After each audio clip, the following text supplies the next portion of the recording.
the LaxFactor podcast. What is up, college lacrosse fans? You're watching the LaxFactor podcast's weekend recaps. We're going to start off by talking about number one, Notre Dame hosting Marquette. Marquette jumped out to an early 2-1 lead after Matt Caputo scored back-to-back goals just 28 seconds apart. The second, an outside look on a feed from Bobby O'Grady. Jake Taylor would answer less than a minute later off the high crease in transition, dished by Chris Reinhart. Chris Kavanaugh would score with 8:38 left in the first, a dodge up the left side that he bailed on. He redodged up the right into traffic, got lost for only about 0.3 seconds with his hands free, and scorched a three-quarter low to high. That gave Notre Dame the lead for good, and that's all we need to say about this one for now. We travel east to College Park, Maryland, where the number 6 Terps were hosting the number 2 Orange. Luke Roa put Syracuse up 2-1 late in the first quarter. A quick dodge from out top, puts on the brakes, had his hands free, and ripped one that beat McNaney stick side. Maryland would answer with 2 straight goals, taking a 3-2 lead after a Joey Spallina turnover turned into a runout for A.J. Larkin, the long pole, who stepped into one in transition and beat McCool. After exchanging goals with the Terps, still up by 1, Joey Spallina rattled off 2 unassisted goals, a rarity for number 22. The first came off a wing dodge where Sammy English set a nice pick, freeing Spallina's hands enough to give him a good running look that beat McNaney high off stick. That knotted things up at 4s with 2:29 left in the half. His second and final goal of the game came 2 minutes later, another pick by English, this time at X. Spallina runs off of it, gets just a half step, but was able to bury it low to low as he crossed GLE to give Syracuse a 5-4 lead at the half. From there, all Terps, as the Orange never really threatened the game's outcome overall. Maryland started the second half with a 4-goal run. It was Elliot Dubik scoring a man-up goal, a very nice backhand off of a rebound, 5-5 at that point. Eric Spanos scored back-to-back goals to finish off that 4-goal run for the Terps, the second coming with 43 seconds left in the third quarter. Spanos dodged up the right side, wrapped it off of his defender as he hit that 5-5 region. That gave the Terps an 8-5 lead, and they wouldn't look back from there. Number 3, Cornell at Lehigh. Lehigh scored the first goal of the game, Dakota Ehrman from Grant Rodney, but Cornell would go on to score 7 of the next 9 goals on their way to an 18-10 win on the road. CJ Kirst put Cornell up 3-1, a dish from Michael Long, a nice man-up goal with some tic-tac-toe ball movement. William Firth scored his second goal of the game on a dish from Ryan Goldstein, another really nice pass that cut through the middle of the field. That made it 7-3 Cornell. Luke Winkler scored his first career goal off a man-up opportunity that got Lehigh back to within 7-5, but Cornell went on a 5-goal run capped by Michael Long, an outside snipe on a dish from Alex Holmes. That made it 12-5 in favor of the Big Red, and they never looked back from there. We travel to Baltimore, Maryland, where Loyola was hosting number 4 Johns Hopkins. Loyola jumped out to a 3-1 lead after Matthew Minikis connected with Henry Haberman on a man-up opportunity. A nice high-low dish from Minikis, out top down to Haberman on the right side of the cage. Hopkins managed to knot things up at 3s, but Loyola went on a 3-goal run capped by a Kyle McCarthy step down, a nice dish by Luke Murphy, who dragged McCarthy's defender off of him enough to give him plenty of space. The Jays would battle back, eventually tying the score at 7s. Watkinson made a nice save, but got caught off guard from behind while outside of the crease, resulting in a ball on the deck and a Stuart Phillips ground ball that turned into an easy goal with 1:20 left in the third. Luke Murphy would hit a step down from deep, giving Loyola an 8-7 lead with just 5:54 remaining in the game. Matt Collison came up huge, catching his man overcommitting as he received a pass from across the field. He dodged down the right alley and buried it with 1:19 remaining in the game, knotting the score up at 8 apiece. A Loyola penalty resulted in a man-up opportunity for Hopkins that ended in Russel Melendez getting time and room, too much time and room, in fact. He hits the eventual game winner with 41 seconds remaining. Hopkins is now 4-0.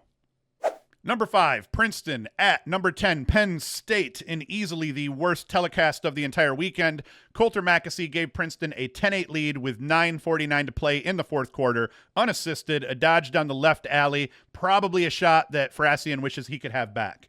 Matt Traynor would answer for Penn State off the ensuing faceoff just 4 seconds later. Kobe Baldwin won the draw forward, booked it upfield, hit Traynor. Traynor promptly buried the rock. Now it's 10-9 Princeton. Trainer, a little bit later, would dodge his man from the top middle of the field. He'd get a step. No slide would come. He buried it left-handed from 10 yards out, knotting the score up at 10s with 5:06 to play, and that would result in overtime because nobody else would score a goal the rest of the game. In overtime, Colin Burns got the ball at X, caught his man on the bad side of the crease. Burns ripped ass upfield up that left side, buried it before his defender could get across the crease to murk him, and that is the ball game. Princeton wins in overtime by a score of 11-10. Number 7, Virginia hosting Richmond in Charlottesville. Max Merklinger got the scoring started before the first minute had expired. A dodge down the right alley, a very nice sidearm shot that found the bottom left corner of the net. Beautiful placement, 1-0 Richmond. Lucas Littlejohn scored back-to-back goals just 43 seconds apart. The first on a feed from Aiden O'Neill. Littlejohn quick-sticked it as he was falling to the deck. 2-0 Richmond. He made it 3-0 on his second, this time a dish from Max Merklinger. Almost the exact same look as his first goal, except he kept his feet this time and was able to celebrate with Max. And then oddly enough, Virginia never got back to within more than 2 goals for the remainder of this game, as Richmond would go on to carry a 3 or 4 goal lead through the majority en route to a 13-10 win in Charlottesville, and a huge upset. Can't say enough about the Richmond Spiders after this one. St. Joe's travels south to take on number 8 Duke. St. Joe's had managed to take an early lead and was keeping pace for the bulk of this game. Ben Dutton scored on a feed from Tyler Moore, tying the score up at 7s with 4:24 to play in the third quarter. Duke would go on to score the game's next 3 goals. First, it was long pole Matt Christmas. He picked up a 50-50 ground ball at midfield, broke up field, unleashed fury before anyone had time to slide to him. And then a St. Joe's turnover led to another long pole breakout. This time, the ball ended up in Liam Kirsch's stick, courtesy of Aiden McGuire, and Kirschis roped it to the back of the net. Ben Johnston pretty much sealed the deal on a man-up goal, a nasty step down from deep out top, dished by Max Sloat. That goal proved to be the eventual game winner as Duke won 11-9, and I know for sure I keep butchering Kirsch's name, but we'll eventually get it right before the season's over. And that does it for the quick weekend recaps. Now we're going to dive into the overtime, and we're going to talk a little bit more in depth about every game. Before I do that, as always, be sure to like, subscribe, share the crap out of the podcast, hit the notification bell if you're watching on YouTube. Just let everybody know what we're doing. And as always, you can go to LaxFactor.com. You can buy our signature tee. You can also come down here, and we're adding new t-shirts all the time. We've got the Be Cool, Play Lacrosse. We've got Crease Beast. We've got Easily Distracted by Lacrosse. So we've got a bunch of t-shirts that we're adding all the time. But now I'm going to shut up, and we're going to talk a little bit more in depth about all of these games. Now, about Notre Dame and Marquette, if I'm being honest, Marquette kind of had the ass whooping that they received coming after their game-tying goal early in the game. That put them up in the first quarter. You could hear their bench getting really pumped, which is good and all. You're playing at Notre Dame. You're pumped. You're now leading the number 1 team in the country by a goal. But there was a guy or two that were yelping just a little bit too loud. They were a little bit too excited, as if they had drank some sort of blue Kool-Aid that made them believe they were really going to end up beating the Irish on this day. After that moment, though, as I'm sitting here watching the telecast, and I'm thinking to myself, damn, they're way too excited about this 2-1 lead. Notre Dame then goes on a 12-1 run before Marquette managed to string 2 goals together at a time.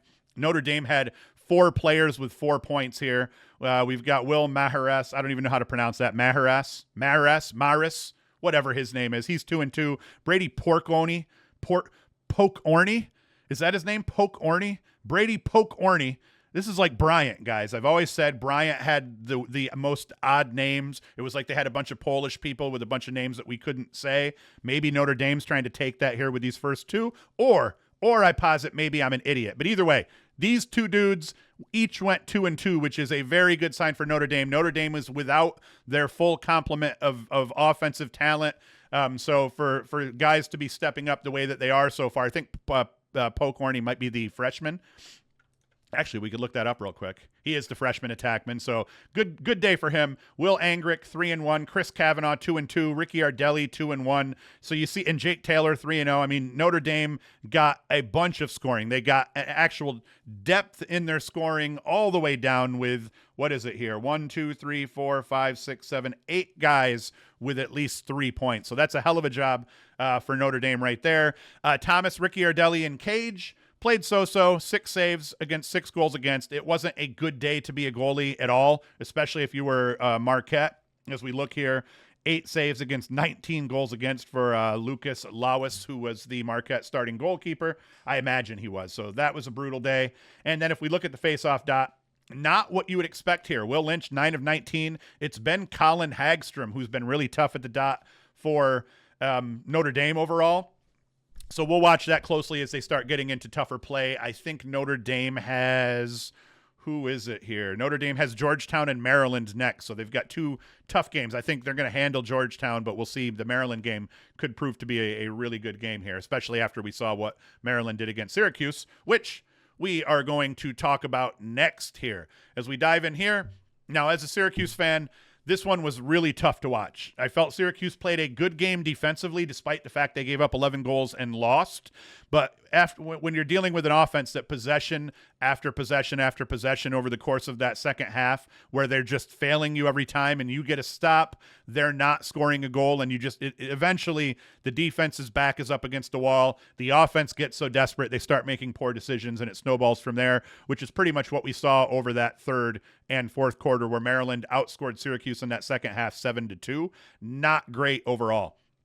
Maryland did an excellent job in the second half of number one, not getting beat outright. Even Joey Spallina, who's not, listen, Spallina's, one of the top 4 best players in the country, not known for beating his man, cleanly off dodges. Syracuse did a good job in the first half of adjusting after the first quarter was a little wonky, and they started running Spallina two series in a row. They run Spallina off picks, and that results in a Syracuse goal. I felt like I heard a lot of people saying you can't live off of setting picks for your Dodgers. You got to find guys that can beat guys. But I felt like Syracuse went away from that over the second half, didn't run as many guys off picks, ended up having some of their lower level offensive talent taking some shots that resulted in one-shot possessions, saved by McNaney.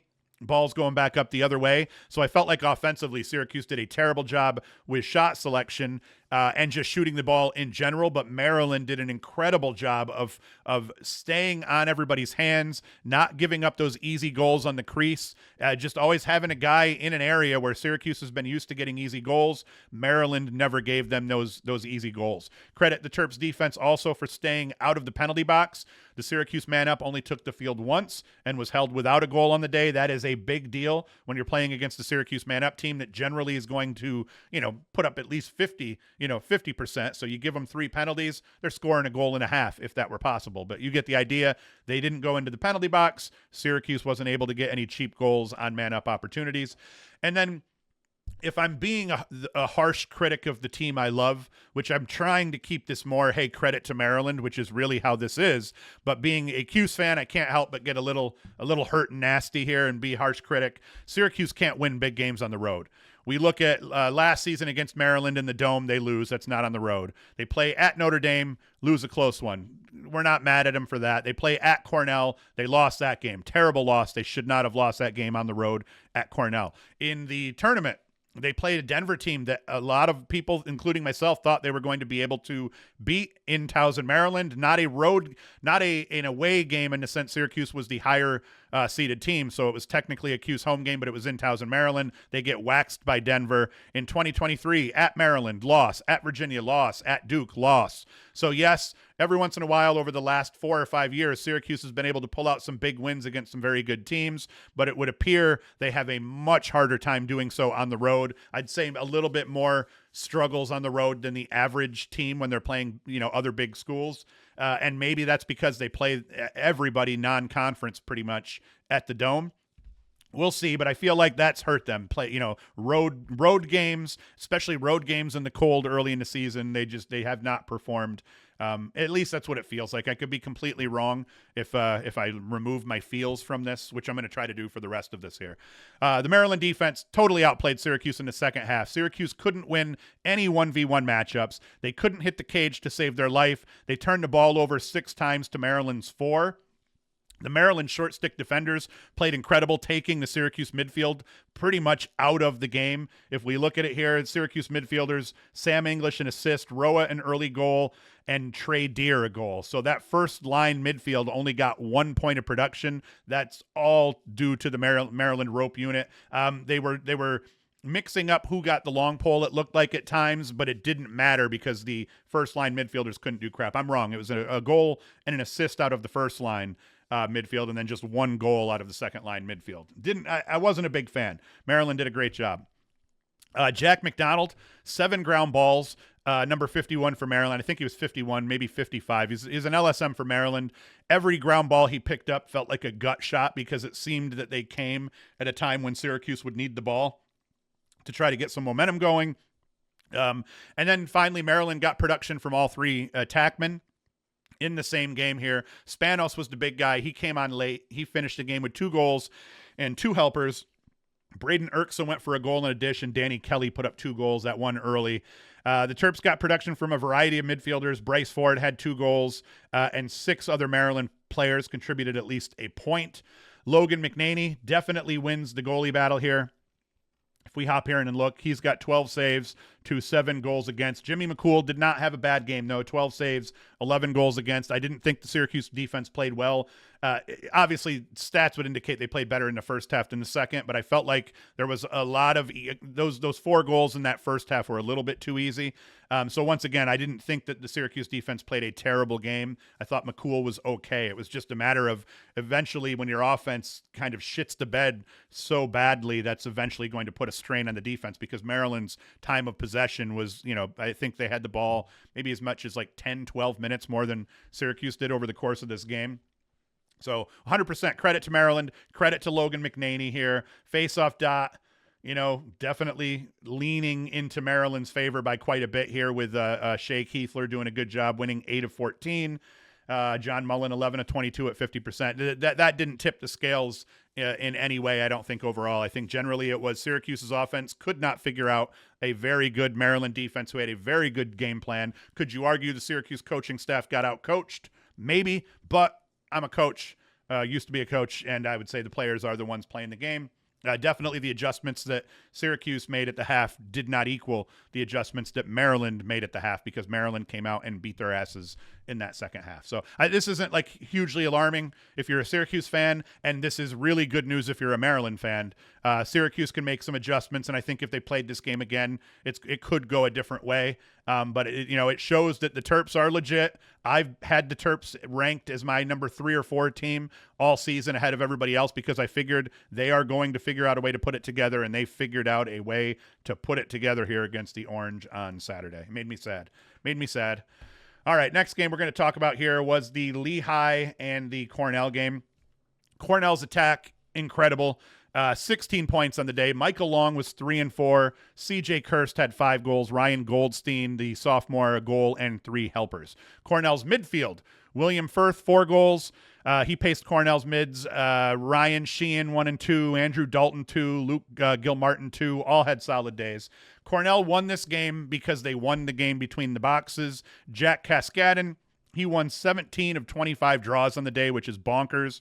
LSM, Walker Schwartz forced 2 turnovers, picked up 3 GBs. Lehigh only failed on 3 clears, but between the disparity at the faceoff dot, Cornell's near perfect day clearing the ball, they were 16 of 17. That just proved too much overall for Lehigh to overcome. I felt like Lehigh, especially over the course of that first quarter, I felt like they played incredible defense. They were in a zone early, and that kind of made it difficult for Cornell. Cornell's first three of their first 4 goals, I believe, came in either man-up situations or unsettled situations. So they forced Cornell, into, only scoring in transition or odd scenarios up until that second quarter where Cornell started figuring out the zone. Lehigh starts coming out of the zone, and then it was all over from there, and the wheels came off. Now, in cage, I saw in the Inside Lacrosse article, it said Wyatt Nust got the nod in cage. And I'm sitting here thinking Wyatt Nust, to me, was the best freshman goaltender in the country, maybe him and Anderson Moore a season ago. So I don't know how he got the nod in cage. I think he is a legit goaltender.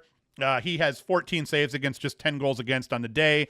But Casey Heath of Lehigh had himself an outing here. If we pop in here and we look at it, he had 20 saves against 18 goals against. He did all he could to keep this score inside of 8 goals. I think without the day he had, this game, they would lose by 12 or more. So a good day to be a goalie here overall. And then, like I said, Jack Cascadin comes back from injury, 17 of 25 at the faceoff dot, an absolute monster of a day for him overall. I talked about the Lehigh zone. Now, one thing I want to talk about, I love the dynamic where everybody thinks and knows that CJ Kirst is Cornell's best player, but Michael Long is the guy who continues to be their leading scorer. Not every game, but generally he was their leading scorer a season ago, and everyone will say, hey, Kirst is getting all this attention. But man, Michael Long's just a ball player. 3 goals, 4 helpers. As CJ Kirst is getting all this attention, it's not like Michael Long's drawing a chump long pole in these games. So just he continues to be a dodging threat. He can shoot from outside. He can dish the rock. So I love Michael Long. He is as small as a hobbit, but he's also a filthy, dirty attackman here. So those 3 attackmen right now for Cornell, I think Inside Lacrosse had them rated as the number 1 unit, and I think they definitely are the number 1 unit, mostly because you've got that Syracuse unit that's playing well, but they can't beat win one-on-one matchups consistently, not at least against good defensive teams. And I think this Cornell team is probably going to be able to beat people. Where Cornell's going to hurt is defensively. Not a big fan of the Cornell defense overall here. I think giving up 10 goals to Lehigh, especially considering the possession disparity with what Cascadin did at the faceoff dot, I think that's kind of an indictment a little bit on the Cornell defense. So they are, I believe, going to have to outscore a lot of teams this year, but man, they're going to have an opportunity to do so with that offense here. I'm also a big fan of William Firth, the Hill Academy product, a sophomore wearing Jeff Teet's number 51, who was also from the Hill Academy. He was the Ivy League Rookie of the Year a season ago after putting up 22 goals and 12 helpers. A scrappy fellow. I'm a big fan of his. And then the 2 walkers. I saw here, Cornell has a Walker Wallace and a Walker Schwartz, both long poles combined for 4 caused turnovers, 5 GBs for Cornell. Like I said, I'm not hyped about the Cornell defense yet, but I'm a big fan of Nust in cage, and I think that's going to help them. So, boom, Cornell wins, and they will play. Who do they play next week? They play Denver in Ithaca here next week. Next game we need to talk more about is the Loyola and the Hopkins game here. Now, I've been talking about how Matt Collison and Russel Melendez needed to show up on the same day, and today was exactly the kind of shit that I was talking about. Melendez went off for 4 goals and a dish off 7 shots and only a single turnover, and he forced one as well, so boom, that's a wash. Collison was quiet in the first half, but he puts up 2 goals in the second half, including that game-tying goal late. He was efficient, 5 shots, only a single turnover as well. Brooks English, of all people here, who's been the big goal scorer for Hopkins up to this point, he flipped his own script. He doesn't score a goal, only takes 1 shot, and he dishes the rock 4 times to random teammates here overall. So a hell of a job out of Hopkins. They did not get a lot of depth in their scoring, but they got enough scoring to win the game here. Luke Stout, a rough homecoming going back to Loyola. He makes only 5 saves against 8 goals against, whereas Matt Watkinson, Loyola's new goalie,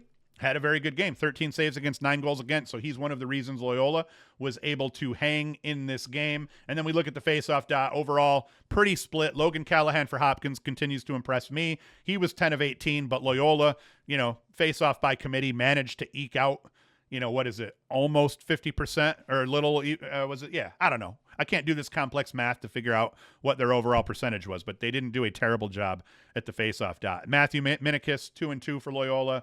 So, hey, Loyola's looking good, especially when they're playing at home. What's their field called? Ridley Athletic Complex? They play tough at home. They've played Maryland now, tough at home, and they've now just played Hopkins, tough at home after getting beat up on the road at Georgetown here. They've got Rutgers at Loyola. I like Loyola to win this game here. And who does Hopkins have next? Hopkins has Carolina at home in Baltimore. So that'll be a good game to watch here. I like Hopkins in that one. Next game we got to talk about was this Princeton and Penn State game. The telecast was brutal. I tried to watch it a little bit, but it looked like you were watching. It was a worse angle of the game than the College Park angle is down there in Maryland. It was brutal, but hey, we watched it anyway. And as we dive into this one, it's the Matt Trainer show here. I actually thought Princeton would end up winning this one by a couple more goals than this. Coulter Mackesy did what we expected. He's 5-1. Colin Burns had a great game, including the overtime winner. He goes for 4 goals, both of them efficient here. Mackesy 5 of 9 shooting. Burns was 4 of 5 shooting. They get a little bit of depth in scoring here. Big story. Ryan, wait, no, not there. Sorry. Big story here was the faceoff dot for Penn State here. Kobe Baldwin wins 17 of 23. I think he had an assist to Trainer on the game-tying goal late here. So that was an absolute monster day for Kobe Baldwin, and that factored heavily in how all this went down here. And then goalie play, Ryan Croddick, 21 saves for Princeton against 10 goals against, which that stat in itself surprised me because Princeton defensively is supposed to have one of the best returning defensive units in the country, and I thought that was odd. Like I said, I didn't watch the whole game because it was hard to even follow. You had no announcers, no score bubble, no time. You were just watching dudes play lacrosse. It was insane that Big Ten Plus would think that they should be able to charge for it. It should just about give us all discounts, as bad as it was. But yeah, Frassian, he's okay. 10 saves, 11 goals against. Not a great day for him overall, but that Croddick kid here, 21 saves against, 10 goals against. And like I said, the story there is how the hell did the Princeton defense give so many quality shots up to Penn State? The answer partly, Matt Trainer is an animal. He takes 15 shots, scores 5 of them. You know, that's volume shooting on a day there. But yeah, Matt Trainer's great. We know this. And either way, Princeton wins the game. Princeton, who do they have next? Princeton has Maryland at home in New Jersey next. And Penn State is going to be rocking Navy at home. Hopefully they can improve the telecast. I saw Navy play a little bit against High Point, but I want to see them play a quality opponent to see what they're like, and I hope I can do so in a way that you can actually follow the game and you know what the fuck is going on here. So that's it. We're not going to talk about that one. Do better, Penn State. And thanks for letting us watch it, but it was the worst Division I telecast that I have ever watched. And we're talking comparing that even to like early days in Jacksonville and some of these other places that have just done a bad job. I forget which school it is that doesn't even try anymore, and they pretty much don't even televise their games. We'll talk about them at some point, and I'll thrash them. Okay, let me shut up here. Stop complaining. Virginia Richmond, holy shit. I wanted to lead with this one because it was such a big deal, but I'm trying to stick with go in the order of the ranked teams and try to make it through, if not the top 10 with highlights, maybe even to the top 15 with highlights and all that crap. But Virginia Richmond, I didn't show a lot of highlights because it legitimately didn't feel like Virginia was ever going to come back. I watched this full game from start to finish, paid close attention to it, and I mean, Richmond comes out and they take that 4-goal lead, and Virginia never really got back into it. As I said, they never got back to within more than 2 goals. It was generally a 3-4 goal Richmond lead as we watched that game. At one point in the telecast, Chris Cotter had mentioned, it's like Richmond, and this isn't an exact quote, but it's pretty damn close. He says, it's like Richmond is beating Virginia at their own game. The chaos is going the way of the Spiders. And it legitimately felt like that, especially over that 4-goal run that I did roll the highlights of early in this game, or early in the show. You just were like, holy crap, 4-0. And the way that the game had been going at that point, literally every ball had bounced the way of Richmond. And you just kept waiting for Virginia to string goals together to be able to kind of mount a comeback. And Richmond had an answer every time Virginia did. As I just kind of took notes here, Richmond jumped out to a 4-zip lead. Richmond forced Virginia into 7 failed clears. That's absolutely flipping the script. They won the battle in the middle of the field. They scored numerous goals in transition off broken plays, especially early. Veek, I mispronounce his name, and I heard them pronouncing Veek's name. I've always just said Veek, but it's not. It's something weird. I'm going to have to go back and pay attention because I'd like to get it right, because the dude made 14 stops. The dude whose name I cannot pronounce properly made 14 stops in, this defense prevented Virginia from ever stringing more than 2 goals together all game long, which is how they were able to keep them at bay, silence the runs, and you keep them from going on those runs, and you got a chance, and boom, Richmond upsets Virginia. I know they've upset Virginia before, but I think that was done on the road in Richmond. And this is the first time they've beat Virginia in Charlottesville, I believe I saw here. Then I saw the title here somewhere. Maybe it was in the write-up or whatever. It said, oh yeah, Virginia belongs to Richmond. And I love that. Spiders claim first ever win in Charlottesville. Okay, boom. That is it. So Richmond, they win this game despite going 0 for 6 on man up as well. Virginia committed 6 penalties and Richmond did not cash in on any of them. And they still won this game. So the Spiders absolutely made the offense of Virginia look silly. McCabe Millen 1-3, didn't shoot the ball well. Ryan Colsey 9 shots. Quietly, I think he got his 9 shots. He shot the ball poorly as well. Ben Ware literally tied for your leading goal scorer, your freaking long pole. What's that give Ware now? 4 goals and an assist in Virginia's first 2 games for Ware.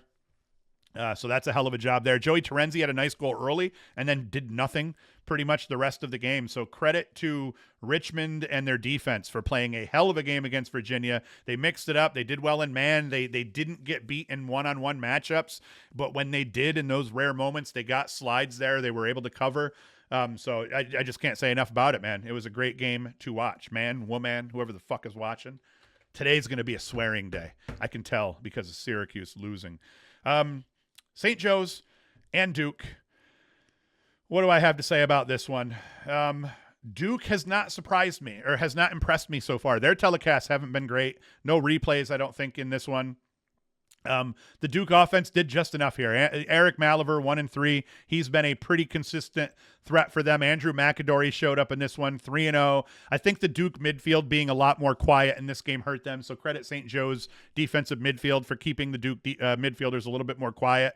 Finally, someone learned, don't leave Ben Johnston alone out top to snipe. We saw late in the game, Johnston hit that step down in the man up. Not even uncovered. He was covered. He just wrapped it around his defender and just let that shit rip. So someone finally kept him quiet overall. But I loved that assist that Aiden McGuire had to, who was that to? Was that to Curtius? How do I pronounce that? Someone put it in the comments. Spell it phonetically for me as you're watching this. But because I do want to get it right, and I did watch a little bit of this one. I actually saw the highlight of that goal multiple times and heard them say his name multiple times, and I'm still fucking it up. So it is what it is.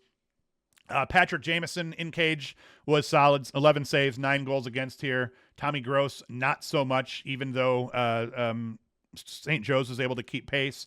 And then I thought this was a disgusting stat right here. Luke Engelk, I don't know how to pronounce his name either. 14-19 from the faceoff dot. I thought that was pretty impressive, and that surprised me. It shows us that the Duke offense is still struggling because they end up having a goalie who has a solid day. They win the lion's share of faceoffs. Granted, the guys who came in to help went 0 for 5, but still 14-19 out of your top guy, pretty damn good, and St. Joe's was still able to keep pace. So I think that's an alarming sign for the Duke offense. Probably nothing that they can't figure out, but they're going to have a similar problem to what Syracuse is going to have. I think they're going to have a problem winning one-on-one matchups. I don't see Virginia having a problem winning one-on-one matchups long term. I think they'll figure that out. But Duke is one of those teams that I feel like their best offensive threat is Andrew McAdory, and they're not using him in that way. I almost wonder if you'll maybe see them eventually put him down at attack. Maybe they did in this game, hence his 3 goals. Who knows? But like I said, there's too many games on to watch here. I watched the full Syracuse game. I watched the full Virginia-Richmond game. I watched parts of this game. I watched a good chunk, at least the first half of the Cornell game. And then I tried to quick watch the rest of these games that I've talked about overall. But man, that's a lot of lacrosse to try to watch on one Saturday. I am but one man here overall. Villanova, Yale. Credit Jack Shoemaker and David Ivanchik for the job they did on Chris Lyons and Leo Johnson. Lyons put up a goal and 3 helpers, Johnson 2 and 2. So you'd say, well, that's not that great. They both had 4 points. Why are you crediting these 2 defenders with guarding them?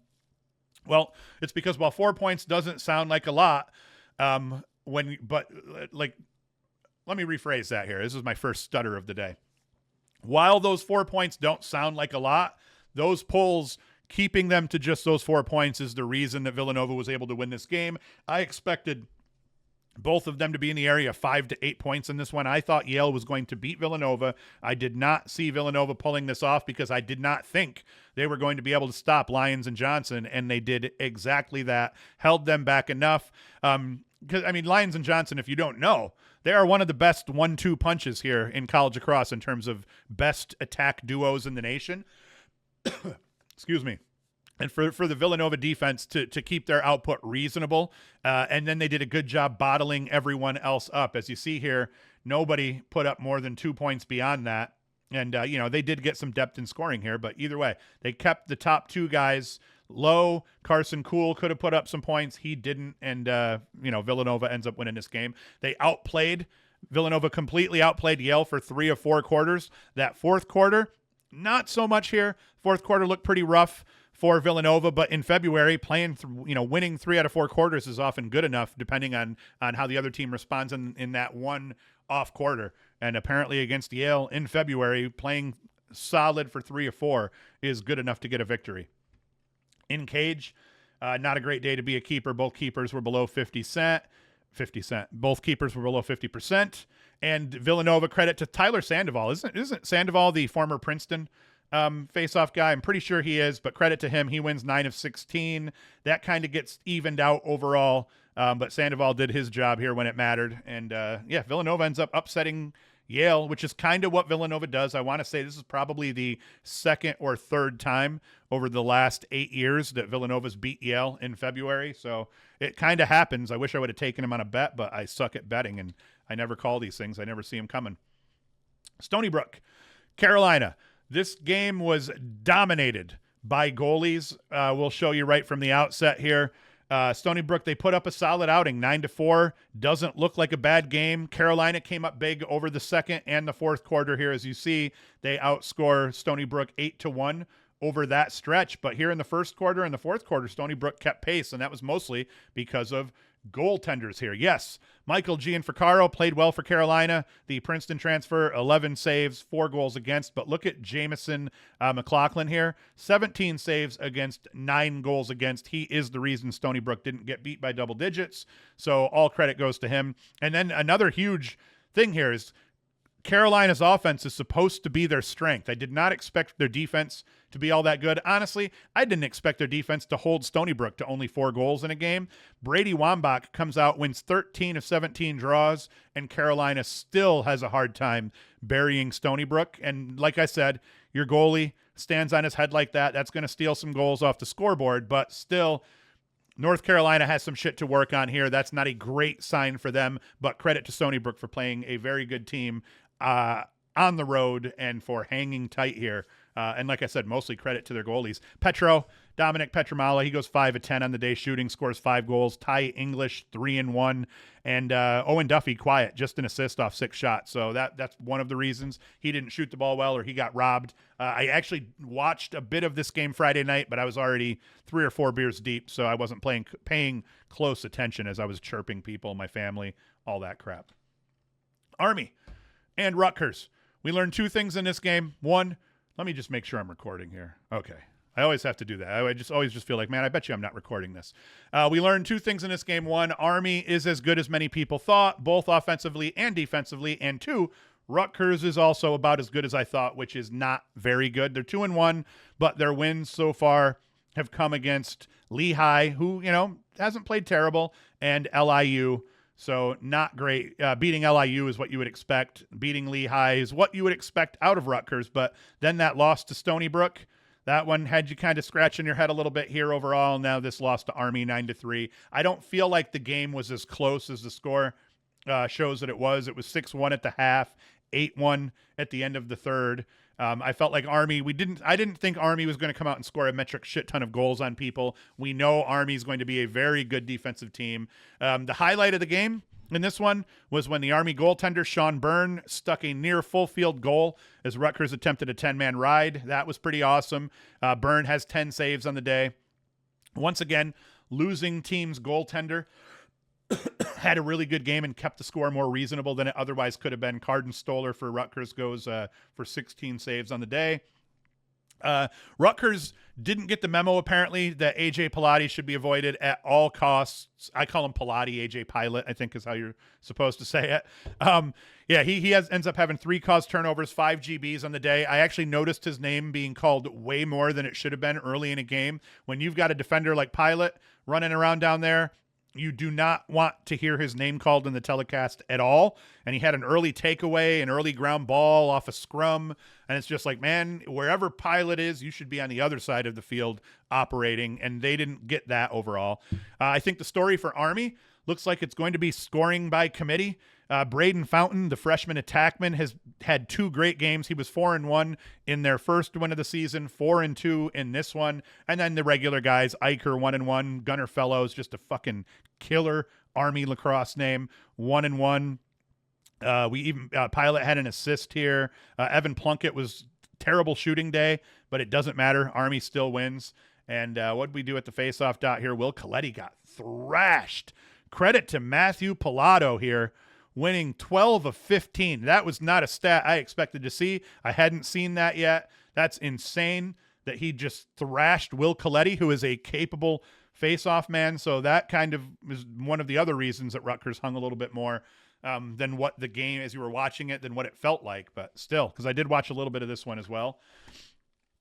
Penn, Georgetown. Let's see here. Per IL, Georgetown won this game despite having almost as many shot clock violations as they had scored goals. They went scoreless over the final 14 minutes and 47 seconds of the game, and their goalie didn't make a single save in that final quarter. Yet they still beat Penn. Now, what we learned in this game, Georgetown's defense is going to be good enough to keep them in games as the season progresses. And Anderson Moore in cage for them is proving to be one of the nation's best young goalies in only his second season. Georgetown's Ross Prince is a menace at the faceoff dot. He won 10 of 16, scored the game's final goal just 13 seconds into that fourth quarter. That gave the Hoyas the 8-6 lead that would become the final score. What we learned about Penn, their defense, this game was called a defensive game.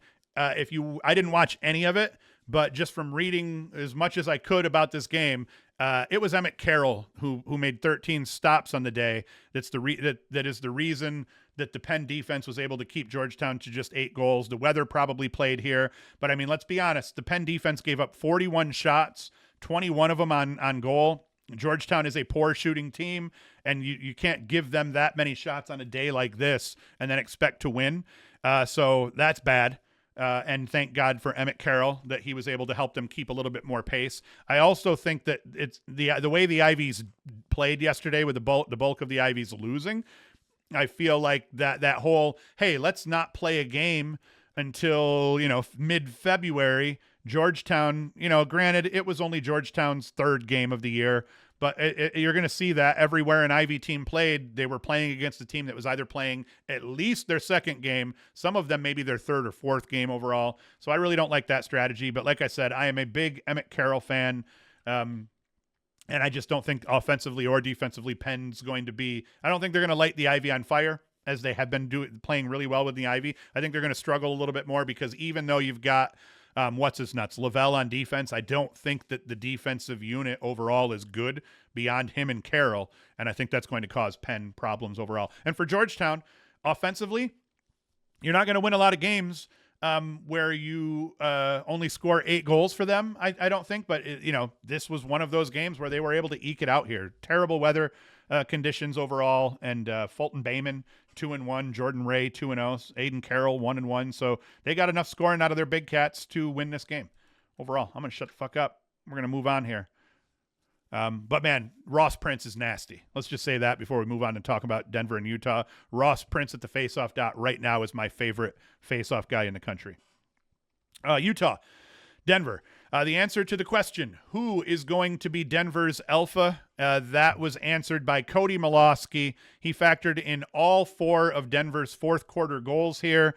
He had, I believe, an assist on the first goal and then scored the last 3 goals of the game himself. He put up 5 goals and 2 assists on the day. After Utah had tied things up at 8s late, Malosky scored the game's final 2 goals to both take the lead and seal the victory. So credit to him. Hell of a day here. This is about what I expected. I thought Denver would probably eke one out. I thought there was a good chance that Utah upset Denver on the road here overall, but after Utah's last 2 weeks, or last week, I just wasn't totally convinced here because Utah comes out after beating Ohio State. They lose to Delaware at home, and now they lose to Denver here. So, yeah, not totally sold on them here. For Denver, Grayson Manning gets to start in cage, and we've talked about how Denver's kind of struggled overall with goaltending identity and finding a goaltender that can be consistent. Well, hey, 16 saves against 5 goals against in a 2-goal game. That's pretty fucking consistent. You got to be happy with that. Colin Lenscold was good for Utah, 14 saves on 10 goals against. And then at the faceoff dot, Tyler Kleckel, he continues to be good for Utah, 12 of 20. But, that wasn't a huge factor in the game as that was overall pretty close here.